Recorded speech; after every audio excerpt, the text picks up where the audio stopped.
يا الله يا الله، الله اكبر يا رب، وبروح ابوك يا الله، وبروح الحسين يا الله، شجاك يا رب وتشلع عجيب. الله اكبر، وانت تقدر يا اخويا.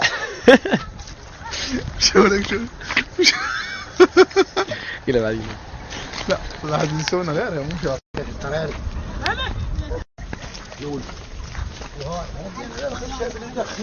ودينا للبتشيس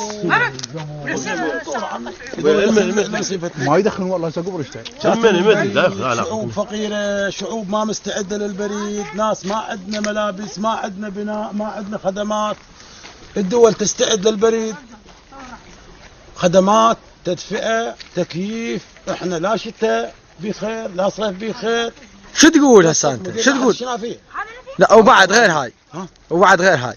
اقول هذا الظلم المستمر مع السنين والقرون الطويلة ما هو الا بسبب السلطات الجائرة والانظمة الخائنة التي ملكت البلاد والعباد وفسدت في الارض وحرقت وقتلت الحرث والنسل.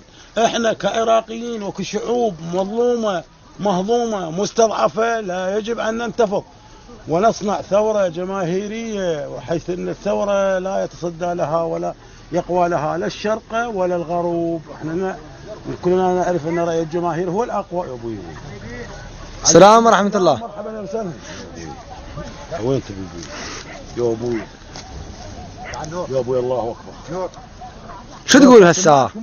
شو تقول يعني بهذا الموقف؟ اقول الله ربي ايه ومحمد نبي وعلي امامي. اقول لا هدوء تدفي، ايه، ولا غطا يدفي، ولا مرة حلوة وتدفيه تنام وياها وتدفع. من كل هنا ماكو.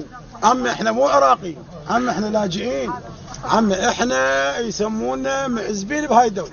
ذبح عباتك والله. احنا ناس الله اكبر يا رب. ولكم شنو الهضيمة هاي وشنو المصيبة.